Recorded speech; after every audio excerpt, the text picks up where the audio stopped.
খাদ্যাভ্যাস এবং হৃদরোগ দুটি একে অপরের সঙ্গে ঘনিষ্ঠভাবে জড়িত।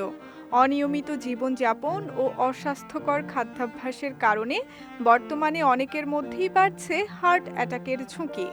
এমন কিছু খাবার রয়েছে যা হৃদযন্ত্রের জন্য ক্ষতিকর, যেমন অতিরিক্ত লবণ, স্যাচুরেটেড ফ্যাট ও কোলেস্টেরল যুক্ত খাবার। প্রতি ১২ আউন্স সোডা জাতীয় পানীয়তে রয়েছে প্রায় ১০ চা চামচ চিনি।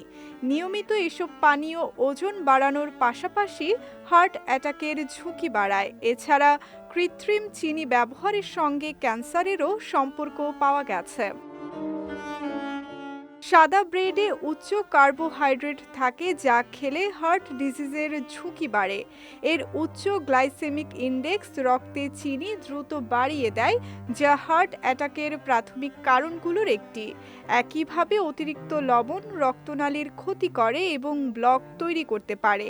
তাই দিনে ৫ গ্রামের থেকে বেশি লবণ না খাওয়ার পরামর্শ দেন চিকিৎসকরা। সসেজ, হটডগ সহ প্রক্রিয়াজাত মাংসে থাকে স্যাচুরেটেড ফ্যাট ও লবণ। গবেষণায় দেখা গেছে একদিন প্রক্রিয়াজাত মাংস খেলে হার্ট অ্যাটাকের ঝুঁকি ৪২% বেড়ে যেতে পারে।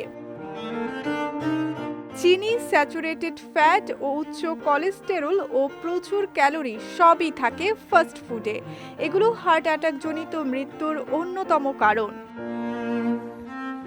হৃদরোগীদের জন্য আরেকটি বর্জনীয় খাবার হলো চিংড়ি। ক্যালোরি এবং ফ্যাট কম থাকলেও চিংড়িতে আছে প্রচুর পরিমাণে কোলেস্টেরল। ৩.৫ আউন্স ওজনের এক পিস রান্না করা স্যালমন মাছে যেখানে মাত্র ৬২ মিলিগ্রাম কোলেস্টেরল থাকে, সেখানে একই পরিমাণ চিংড়ি মাছে পাওয়া যায় ১৮৯ মিলিগ্রাম কোলেস্টেরল। তাই বিশেষজ্ঞরা বলছেন, নিয়মিত স্বাস্থ্যকর খাবার ও শরীর চর্চা করলে হার্ট অ্যাটাকের ঝুঁকি কমিয়ে আনা সম্ভব হয়। এছাড়া হৃদযন্ত্র ভালো রাখতে পুষ্টিকর খাবার খাওয়াও অত্যন্ত জরুরি। সঙ্গীতা শাহ, বিজয় টিভি, নিউজ ডেস্ক।